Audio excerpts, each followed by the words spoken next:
Welcome to the Irish Farmers Journal Weekly Podcast, brought to you by Ornua, the home of Irish dairy. Hello, Amy Fitzgibbon here, news reporter with the Irish Farmers Journal. Welcome to this week's podcast. This week saw the unveiling of Budget 2017, which included a range of new measures for farmers.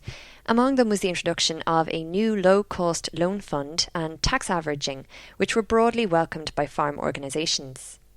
In an interview with our news reporter Lorcan Allen after the announcement, IFA President Joe Healy began by telling Lorcan his overall view of the budget measures introduced by the government. Well, look, the IFA has continuously fought a campaign on farm incomes all summer and highlighted the crisis that's there in farm incomes. And I'd like to think that, the Minister has been very accessible and he has listened to us right throughout the year. But I suppose one of the main things that we pushed right since the election last April was low-cost credit for farmers, and thankfully today there's an announcement on that, and there will be loans made available to farmers of under 3%.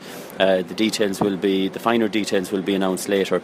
Another area that we had pushed very strongly on was adequate funding for the schemes, and we've got in relation to the GLAS, for example, a €69 million increase there that will get the number of farmers up to 50,000 into that scheme.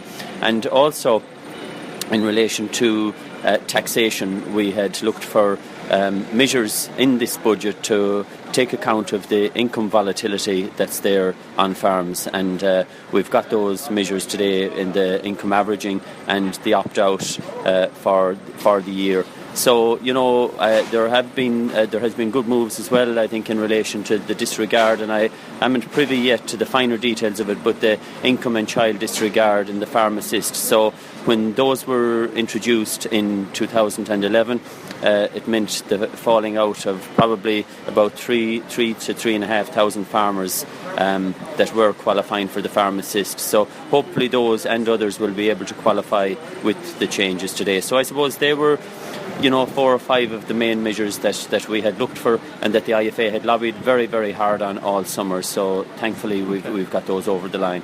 You also saw there, Joe, the 25 million allocated for a sheep scheme. I'm sure that's something the IFA would welcome. Absolutely, because I've been reporting on sheep prices for the last 15 years, and they've had more bad years than good ones. So this 25 million, this has been flagged since the programme for government.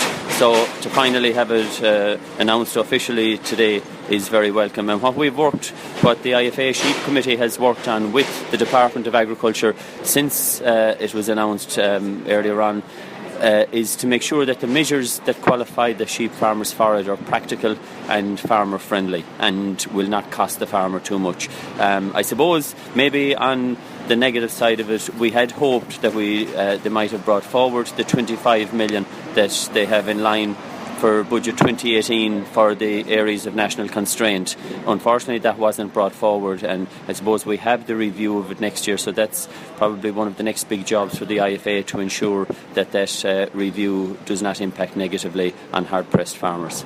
And we also saw an increase in the budget for the Department of Agriculture next year. Is there anything you'd like to see that maybe that money might be pushed towards, or anything you might be early days yet calling for? Well, we had a few meetings with the department, and we would have and the Minister, and we would have highlighted the absolute need for adequate resources in the Department of Agriculture to try and access more markets for our produce, and especially now in the wake of Brexit. So I suppose I'd like to see it going into the accession, getting into markets, and to make sure that there's enough veterinary personnel to ensure that there's no delays in signing off on veterinary certs that might get us into different markets throughout the world, and that's especially important now in the light of Brexit. Okay. Thanks very much. You're listening to the Irish Farmers Journal podcast, brought to you by Ornua, the home of Irish dairy. Meanwhile, Macra na Feirme President Sean Finan said he cautiously welcomed some budget measures, such as lower cost credit, but he was disappointed that the new sheep scheme does not include a top-up payment for young farmers. We've heard some of the detail, and we need to hear more, really. It deals with the issue of land mobility in terms of the farm restructuring relief extension. It deals with the cash flow issue on the income averaging proposal or announcement, and also with regard to the credit, and we do welcome any measures which can be implemented that will provide lower cross credit to young farmers. But again, we need to see the detail of what will be involved with this scheme and proposal and how it will be rolled out. But overall, for what we've heard, I suppose positive enough, but until we see all the finer detail, really, we can't make much more of an assessment at this stage. Sean, we also saw the farmer structuring extended out until 2019. Obviously, that's something Macro would welcome, is it? Yes, indeed. It wasn't something we specifically called for this year, but in previous budget submissions we have called for it. It will help the area of land mobility, and it will allow farmers to consolidate that might have fragmented holdings. So we do welcome that extension, and it does help to in the area of land mobility, which is something which Macro is working on. And we also saw the Minister announcing that there would be increased recruitment for particularly teachers, Gardaí. I suppose it must be welcome for rural Ireland. Is there anything specific Macro would like to see within that? The 800 Gardaí, additional Gardaí, they'll be recruited next year. It's welcomed. We would be asking for the majority of them Gardaí to be based in rural areas. As you know, we have an issue out in rural Ireland with rural crime. So if the vast majority of these additional recruits were to be based in rural areas, then we feel it could go a long way towards addressing the problems which are there. We welcome the additional 2,400 additional teaching posts that are being created, but we would also ask that additional teaching resources be allocated to Teagasc, that the department would issue additional resources to deal with the access to education issue which is there. As we know, last year a huge number of young farmers had to start their agricultural education. They're making their way through the process at the moment, but there's very little scope for new young farmers to access education, and we would call for additional teaching resources to be assigned to Teagasc, and when teachers have been assigned to the main education system, we would ask for that to be replicated to Teagasc as well. And finally, Sean, we saw an increase in the Department of Agriculture's overall budget this year again. Is there anything specifically maybe Macro might like to see that money spent on? Well, we welcome the 107 million increase in the Rural Development Programme budget. And obviously the announcement of the sheep scheme has to be welcomed. We are disappointed that the sheep scheme does not contain a top-up for young farmers, which we had asked for, and we have got indications for a number of weeks that wasn't going to happen. We're disappointed. We would like to see TAMS extended to take into account more grazing infrastructural measures, and that is something which we called for in our pre-budget submission, because we believe that the drivers of profitability are obviously grass, and it's and it's about utilising as much of that as possible and providing the infrastructure which is required in order to get stock out to on land and earlier, and utilise that grass more. So grazing infrastructure will be measures would be something which we would ask for to be included within the TAMS additional TAMS spending. Macro President Sean Finan, thank you very much. We hope that you're enjoying this Irish Farmers Journal podcast, brought to you by Ornua, the home of Irish dairy. Find out more at farmersjournal.ie. Continuing our Budget 2017 reaction series, Pat O'Toole, news correspondent with the Farmers Journal, spoke to Patrick Donoghue, news editor, to give an overview and a summary of the measures for farmers in this week's announcement. He began by giving an outline of the new €25 million sheep scheme. Yeah, the sheep scheme, don't know if it's under the radar, taken for granted at this stage to an extent, because it was announced in the programme for government, negotiated in there back in April, and as a result we've been aware that the new scheme will come in 2017. It will be announced in this week's budget. 25 million, about a tenner EO.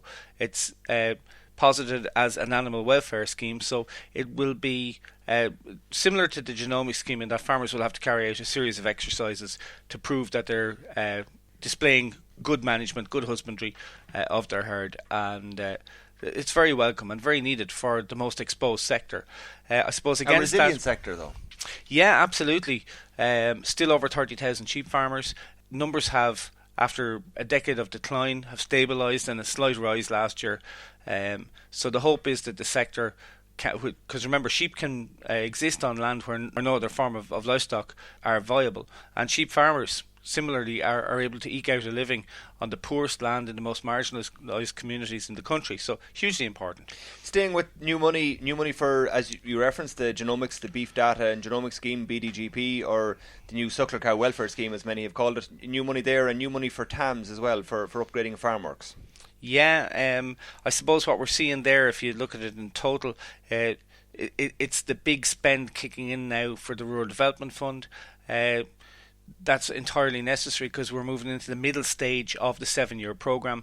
2017 is effectively year 3.5, and it means that the sort of planning phase is completed and the money has to be drawn down now, and that's the case this year. So a lot of money going into those schemes.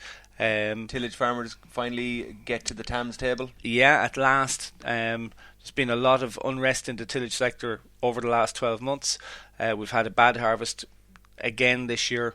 Yields are down, prices are poor, and farmers are desperate at this stage. The only thing about the TAMS for a low-income sector like tillage is that it's matching funds for on-farm investment, and how much investment farmers will be able to cope with, I don't know. Is there an appetite there? There's always an appetite. It's about having the ability to draw the funds to carry out the investment. Now, in that regard, the fact that the 11 million crisis fund has been diverted away. Last year it went directly to dairy farmers and pig farmers, about €1,200 per person. Welcome, but at the same time of little significance to the overall viability of agriculture. What they've done this year is the government have put another 14 million along with it, creating a 25 million fund, and that's being used to leverage 150 million euros of low interest lending, 2.95%. There's going to be some scramble for that money. This was, I suppose, to borrow the Sky Sports analogy, this was the marquee signing. This was what Minister Creed really wanted. He didn't want to give a flat rate payment. It was money that any farmer can get at. Do farmers want interest rates at 2.95%, and do we know how much they can borrow? We don't know exactly how it's going to be played out. To give, if it was 50,000 per farmer, it's 3,000 loans at that rate. I think there'll be a scramble. We've seen a good uptake of the GAP scheme and other such schemes that have been announced elsewhere. I suppose Minister Creed was adamant from the start. I interviewed him in the Netherlands soon after he had taken office, and he said that the lower income sectors would not suffer in comparison to the highest income sector, which is dairying, and he's been true to his word on that one. So what else have we there, Pat? I suppose looking at the capital acquisitions tax, maybe tax is always a difficult one, quite a boring subject for a lot of people, but thresholds have been increased there. What does that mean? It's boring until it's time to pay tax, and suddenly it becomes very interesting indeed. And I suppose the capital acquisitions tax, it's once in a lifetime or twice in a lifetime when you get an asset and then when you hand it on at those two stages of life. Up till now, the gift threshold for life from a father or mother to a son or daughter was 280,000, and that's been now increased to 310,000. Now, for farmers, agricultural relief also is there for qualified farmers, so that's a multiplier of 10. Agricultural relief is set at 90%. It effectively means a father or mother handing land on to a son or daughter, up to 3.1 million of assets can be handed over before there is any tax liability. So that's very, very significant. The other thresholds also increased by 8% in the different categories. It means that very few farmers will face a capital acquisitions tax bill when handing over the farm. Generational transfer is fundamental to the viability of agriculture. Have we seen in recent times the agri-taxation review announced in budget 2015, I think, by Minister Noonan, had a whole raft of measures to try and increase transfer. Does this mean that it's kind of working? This is just another way to kind of just keep the thing ticking along? Yeah, they're moving through them. I suppose we saw the earned income credit as a result of that review. That's an equivalent payment to the tax credit that's there for PAYE workers. It was regarded as inequity that farmers didn't have any such, so now sole traders do have this earned credit. It was introduced at 1/3 of the rate of the PAYE one.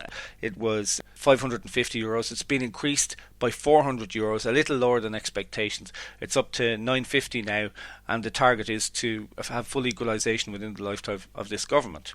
I think pretty much all of the taxation reviews measures have been introduced.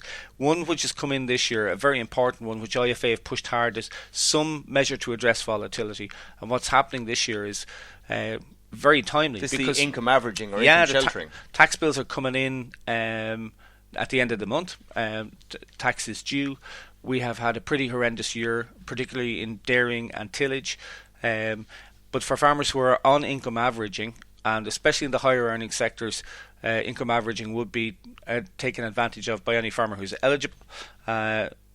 The problem is when you have income plummeting, the tax is still pretty much the same as it was last year, because it's about averaging your tax bill over the course of. The problem is that in a really bad year like this one, the tax bill is almost equal to your income, where it's collapsed. Especially in tillage sector, you take a year off and you only pay the tax that's due for the year in question. So farmers who avail of this measure, you'll pay that's still due in future years. But all the farmers will have to pay at the end of this month is the tax on the income they earned in 2016, which unfortunately will be very low in some sectors. So it allows your ability to pay tax to match your income in the given year, and I think that's very important. It's a fairness measure as well. Does it hurt the overall exchequer coffers? Not significantly, because you're talking about multi-annual budget frameworks within government now, so they know that the money that doesn't come in this year is coming in next year.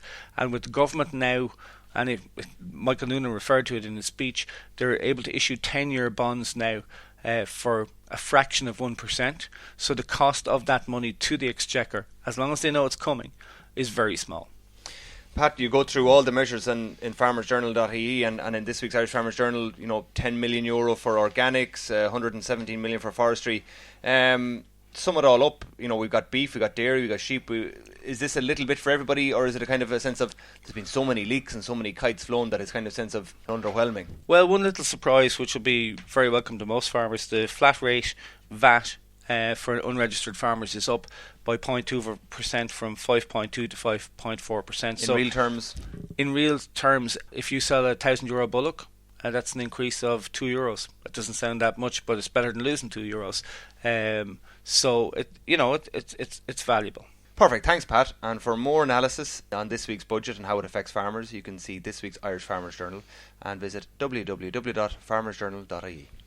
The Irish Farmers Journal Weekly Podcast, brought to you by Ornua, the home of Irish dairy. In the final part of our budget reactions, Patrick Donoghue caught up with IFA Rural Development Executive Jerry Gunning to discuss the IFA's role in getting farmer measures over the line. Look, obviously IFA had set out a big broad agenda, and there's been a lot of lobbying around the country and here in the Dáil, let's say, and I think you'd have to say that it's a better balance, I think, from a farming perspective and a rural perspective, and hopefully this can be built on over the next number of years. And take us through the process of which IFA set about, because there's a number of big ticket items there that IFA did help deliver: the new loan scheme, the income averaging, and in your own area, farm assist. So just take us through maybe some of the processes. When do you start as an organisation, maybe starting to build what you want out of a budget? Well, okay, the process probably started maybe 4 or 5 months ago, obviously, and I suppose you wait for the last budget to bed down and the new scenario to develop. But of course, in the agricultural side, we're looking, of course, always at the current situation, as you do. We say you look at rural areas, but we also have to look at a conscious as well, and we point out this very clearly to Minister Creed, that we also have a rural development plan, which is linked into the Common Agriculture Policy. It's a 7-year plan. It's on a trajectory which is going upwards. We have to ensure that there was a $4 billion allocation, for example, in the Rural Development Programme, Pillar 2. We have to ensure that every cent of that is spent. So I think we have to tweak around schemes. We have to make sure schemes are taken, farmers like them, and if there are changes to schemes as well, that this has to happen. And so it's a process on the rural development side. On other areas, let's say, if you look at things like Farm Assist, for example, like Farm Assist, big win there again. Yes. Not just the €5, but Yes, the cuts which Joan Burton had brought in the 2012 and 2013 budget have been totally reversed. And I have to say, we would have to compliment the Minister Varadkar on this particular issue. We met him back in early July. He asked for a submission paper, which the Farmers Journal covered sometime towards the end of July, early August, which spelled out the reasons why we had to restore the income and child disregards. And the Minister Varadkar has reversed the cuts of Joan Burton. That's very good. Take us through the pharmacist. When you say child, disregards, how does that whole system work? Well, it works on the basis that a certain amount of the farm income, which is assessed on the farm, is not taken into account. And the income disregard was negotiated years ago when the Fairness Partnership process was going, and it lasted for quite a number of years because pharmacists came in '98. So it reflected the fact that you assess the farm income, but the farmer always has to reinvest in the farm, and there's ongoing costs, and it is very much a rural scheme, of course, and there are higher costs of living in rural areas. And also, I think the pharmacist is if you look at the numbers, for example, it's very much orientated towards the Western Seaboard, even though there are numbers in every county. How many now are taking part in the There's approximately about 8,500, but like if you look at a county, they say like County Mayo, for example, there could be maybe 1,100, 1,200 farmers on pharmacists, which is about maybe 10% of the farmers in the county, to be so. And it's a weekly payment. It's not like the single farm payment. No. This is crucial for cash flow. It's a weekly payment, and but crucially as well, when pharmacists came in, it was seen as a kind of a parallel to the family income supplement. Now, when the disregards were removed by Joan Burton, it meant that there was no relationship whatsoever. So that was the very strong argument we made to Leo Varadkar to restore it, because a farmer is employed. He happens to have a low income, so therefore you have to socially support him in some way. So the income disregard is now, in other words, 30%. So in other words, if the farm income was assessed at 10,000 means test, the farm income for the social welfare and the social protection payment is considered to be 7,000. So therefore, farmers have a better chance of getting in, and obviously if he's in, the payment will increase. So for example, even if you looked at a married farmer with no children, if the farm income would just say was 15,000. They were getting, before the budget, they were getting €24 a week. After the budget, they'll be getting €118 a week. So that's a very significant increase, because of the fact that 30% of the income is not taken into account. Take a married farmer with 2 children, 15,000 again. They're currently on a pharmacist payment of approximately €84 per week. That will move up to €188 per week. So it's a very significant increase because of the fact that there's a disregard on the income, and there's also a child disregard. It's approximately slightly over €500 of the assessment is reduced again to get people into the pharmacist. The forgotten farmer, any movement there? No, there's nothing. No, we had been anticipating some bit of a nod there. There was some suggestion, but we set out. We wanted to do something for forgotten farmers, but equally at the same time, though, we felt it had to come from the government should provide the funding, because farmers I don't think would like any more cuts to their basic payments, for example. And overall, the old letter to the Irish Times said you'll never see the headline with farmers happy. Will farmers be happy from this budget? Well, I think you have to look at it in the context of what the IFA had in our agenda. We're a very broad organisation. We look after all sectors in all regions. We had set down very key issues. Yes, there was big ticket items like the loan scheme, like the pharmacists, like the farm schemes. They cover a substantial amount of farmers throughout the length and breadth of this country. And I would think that there's practically no farmers not going to benefit out of this particular budget in some shape or form, because we've got funding for the various schemes. It will have more farmers in the GLAS next year. TAMS is leaving aside the technical issues with IT, etc., but we seem to have got over those. And tillage farmers are now involved. Yeah, and tillage farmers are coming in. Now, the detail of the tillage scheme has yet to be, because it is a new scheme and there's standards to be set, and there's a lot of technical information, and there's technical discussions going on between the Department of Agriculture and IFA at the moment to what exactly how it's going to roll out. How it's going to roll out. So we're hopeful that will be up and running perhaps either very late this year or early next year. And all measures, new money for BDGP, which is the new Suckler scheme, new money for TAMS, more money for GLAS. When will all these take hold? When will they start rolling out? Well, the BDC scheme, as you know, is already up and running. We have about 24,000 odd farmers in it. The intention here is to open up the scheme again for perhaps new entrants and maybe other farmers. The sheep scheme is waiting EU approval.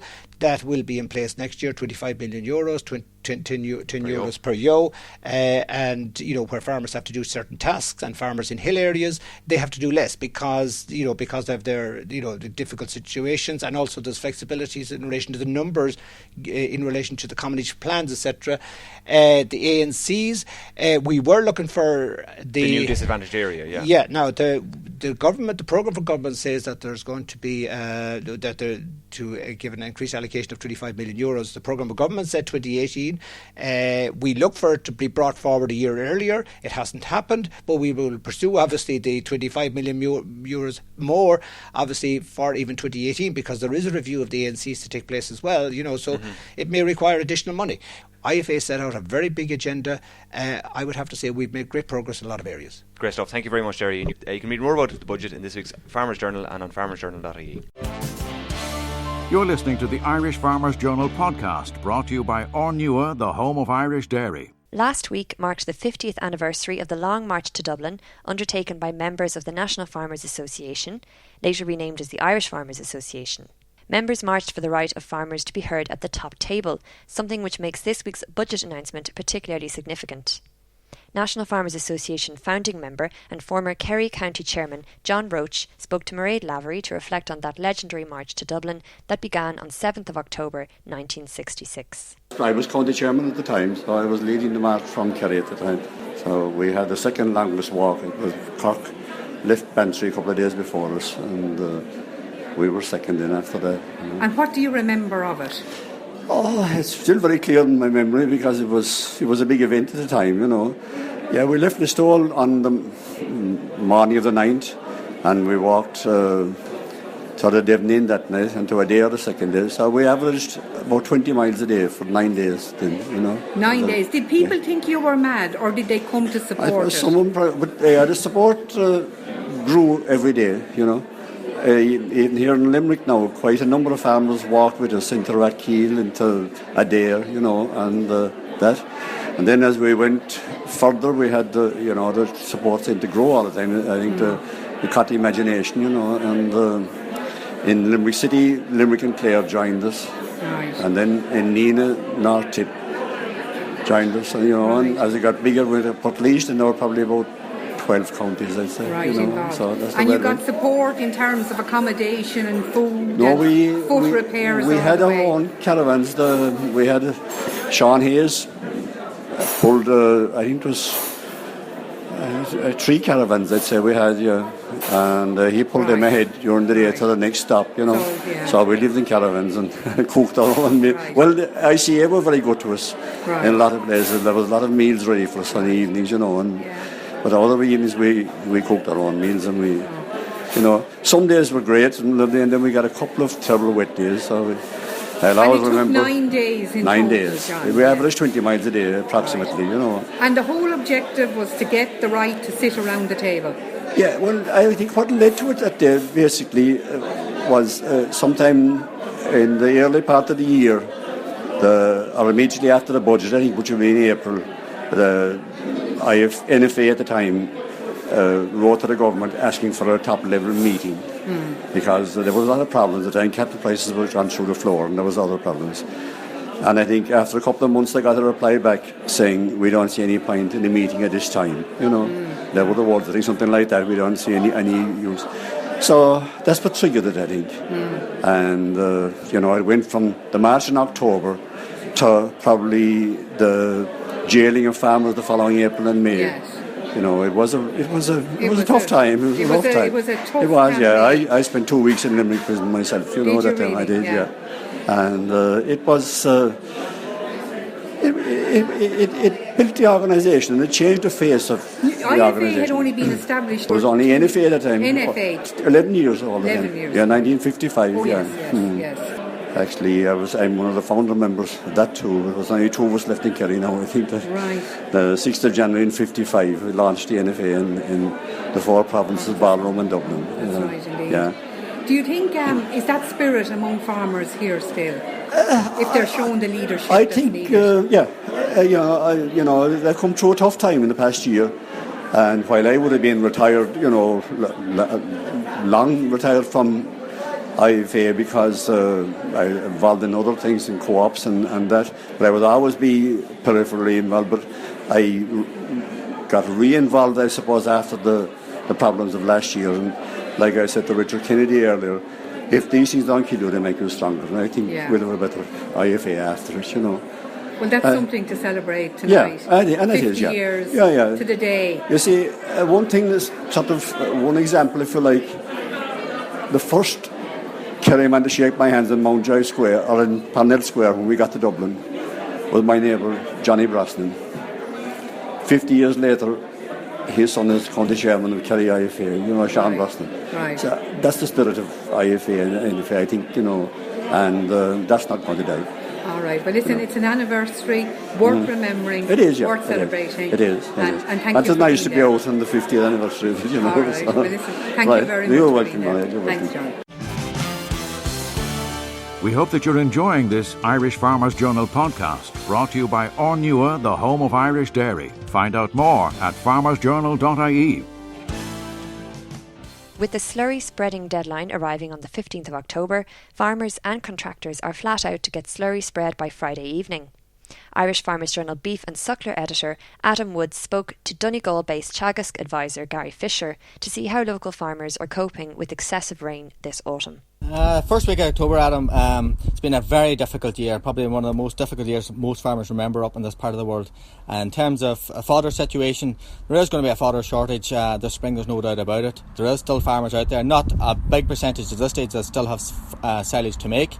And I suppose another factor out there is a lot of farmers that have cattle housed much earlier this year than normal, maybe 4 to 6 weeks. And there is farmers out there that had cattle in and out of sheds all during the summer months.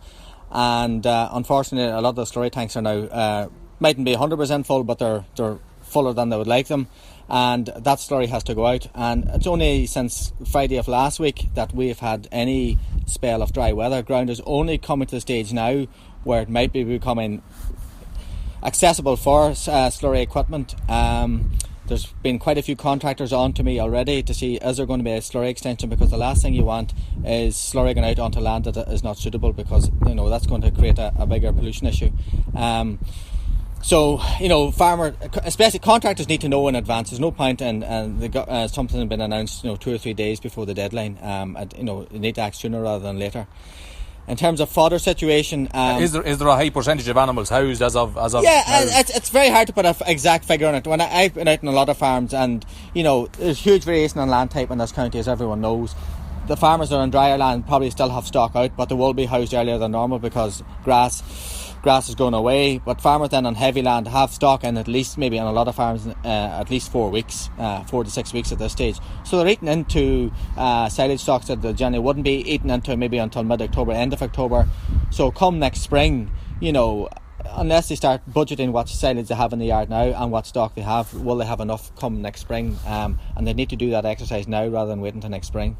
Just in terms of harvest progress, you mentioned a survey that Teagasc carried out there in the last week or so in relation to straw. Where are we at up in this end of the country? Well, as of last Saturday, now we've had a dry week. Last Saturday this is in relation to people that actually responded to a quick survey. There was over 130 hectares of spring barley still to be cut. There was 230 hectares of straw still lying on the ground. Now that's of farmers that responded to the survey. So hoping this week, now a lot of that barley straw will probably maybe have been baled this week, and hopefully the crops have been harvested. But saying that, the damage has been done much earlier in the year in terms of the yields is, tillage farmers up in this part of the world have been destroyed this year. Okay, thanks very much, Gary. The Irish Farmers Journal weekly podcast, brought to you by Ornua, the home of Irish dairy. Paul Mooney, news reporter with the Irish Farmers Journal, gives us an update on how farmers can order cattle tags when the current multi-year contract expires on the 1st of November. Yes, Patrick, at the end of this month, the current multi-year contract for supply of cattle identification tags does end, and a new set of rules will come into force. So about 2 million tag sets will be ordered by farmers. I suppose that we can say the problem is, at the moment, we don't know quite who they're going to order from or how they will order them. Yeah, that's a significant problem. Are the department in control of this? Are they on top of it, or are things slipping away from them? Yes, that is the problem. I mean, the department has come up with a new tagging regime which would allow multiple supply companies to be approved to supply and sell tags to farmers. It would be able to cope with matters such as tissue testing for disease purposes, but it does not yet have approval from the EU Commission for that proposed regime. Of course, the EU Commission does have strict rules itself for identification of all cattle. So in the meantime, the department has introduced an interim set of rules which will operate from the 1st of November. It has invited cattle tag companies to apply for approval to operate under those interim rules and sell cattle tags. What we've learned this week, Patrick, is that only one company has so far applied to be approved under these new rules, despite the fact that the new tag year starts in 2 weeks' time. Okay, so do farmers have anything to worry about, or will it be business as usual come November? Will the interim arrangements mean that a farmer who wants tags can get them without undue delay? Well, we certainly do know, because the Department of Agriculture has told us that one company has an application in for approval to supply tags. So that does mean that farmers, presuming that company is successful and is approved by the department, farmers will be able to order their tags. It remains to be seen if more companies will apply and get approval and therefore provide competition. As regards the clock ticking, Patrick, the new tag ordering season is about to begin. Farmers will order typically about 1 million sets of tags in the months of November and December. That's about 650,000 sets in November and another 450 or 60,000 sets of tags in December. So that's where the pressure is on, for example, on the Department of Agriculture to make sure that at least one company is approved to sell tags come the 1st of November. Something we'll have to return to in the weeks ahead. Paul, thank you very much. Thank you, Patrick. You're listening to the Irish Farmers Journal podcast, brought to you by Ornua, the home of Irish dairy. Finally, Mairead Lavery speaks to Margaret Farrelly, founder of Clonarn Clover and O-Egg, and winner of the 2016 COPA Innovation Women's Award. She also catches up with Maura Canning, chairman of the IFA Farm, Family and Social Affairs Committee, who nominated Margaret for this award. Mairead began by asking Margaret how she felt about receiving this award. Mairead, I don't have words to describe the delight. And the award is not only for me, it's for all of the workers in Clonarn Clover, all of the farmers supplying us, for Mulla, for Cavan and for Ireland. Did you ever think when you were putting your application in for the FBD Women in Agriculture Awards that this is where you'd end up? In fact, I didn't put the application in myself. The team at home did. Oh, did they yes, really? They surprised me. Well, now, and have you surprised yourself? Absolutely. Well, look, I think, reading your application and what you've achieved over the past 30 years is just something phenomenal. So I'm not a bit surprised they've given you the award. Well, for us, Mairead, we did it because we needed to do something to supplement our family income. And, we still do that today, not for recognition, but to get the recognition, well, that's sweet. It is. It's absolutely sweet. Have you enjoyed your day here in Brussels? Oh, yeah. When I draw my breath, yes. Yeah. Great day. Great day. Brussels is beautiful. I would never have planned to come, but having been here, we'll have lovely memories. And the opportunity that you started with and that you developed, you believe there are plenty of opportunities out there still for people? Yeah, people need just to believe in themselves. Believe in themselves, follow their dream, as one of the other contestants said. And, sometimes the most crazy things actually work. All right. You've come forward here as the IFA nominee to COPA COGIGA. That has been a big help to you, the IFA, as well. Oh, absolutely. And I want to thank everybody involved in this day, to get from the beginning, from the first application to now, to get here, or even in fact right back to the 30 years of farming. All right, well listen, congratulations again. I think the award is more than well deserved. It's a fabulous story, and there's plenty to read about it in this week's Country Living in the Farmers Journal. Thank you very much, Margaret, and congratulations again. Thank you very much, Mairead. I'm here with Maura Canning, who is the Irish representative on COPA's Women's Committee. We're here celebrating Margaret Farley winning the Farm Women Innovation Award. You must be delighted that your nominee, Maura, has won the award. And what does it mean for Irish women farmers? Yes, Mairead, absolutely delighted. It's just brilliant that we have an Irish winner. We had an Irish winner going back a few years ago, and Margaret Farley is now representing Ireland again today, and it's great for farm women in Ireland. It's going to create huge opportunity for farm women, and she will be an ambassador for farm women, and especially in the business she's doing of the omega-3 eggs. And you know, it highlights the role that women play on every farm around Ireland, and that's what we want to do, is to promote and highlight that in rural areas. One of the things, all the speakers today from the European Parliament and the different committees talked about how innovative Margaret was. Is that something that's very, is it something that we take for granted in Ireland, that we don't give enough credit to, how inventive and innovative farm women are on farms right across the country? I think farm women are innovative, yes, because in any farm you'll always have they throw more ideas into the pot, and I think, you know, women are always innovative, and that's the idea of this project and award today, is to promote that and bring more women out and get the message across that we really need to get more women involved in innovative awards like this. Right, and in the projects that lead from them. And in the projects that lead from them, yes, in any areas. Right. The COPA Women's Committee, have they any other plans to forward, women's innovation and the role of women in agriculture? Yes, that's right. No sooner than a couple of months ago, we presented to the Commissioner on developments and work that needed to be done in the levels of rural areas in the European Union and in our own country for women, and the role model that women would have in agriculture. So hopefully when he takes another look at that, maybe in the next coming few weeks, that we'll have something coming back from that. Well, listen, congratulations on the awards, on running them, and it's wonderful that we get an Irish winner twice out of 3 entries, which is just amazing. So well done to yourself and to COPA's Women's Committee for running the competition and showcasing the best of innovation that women farmers produce. The Irish Farmers Journal podcast, online at farmersjournal.ie, on the Irish Farmers Journal app and on iTunes every Thursday. Brought to you by Ornua, the home of Irish dairy.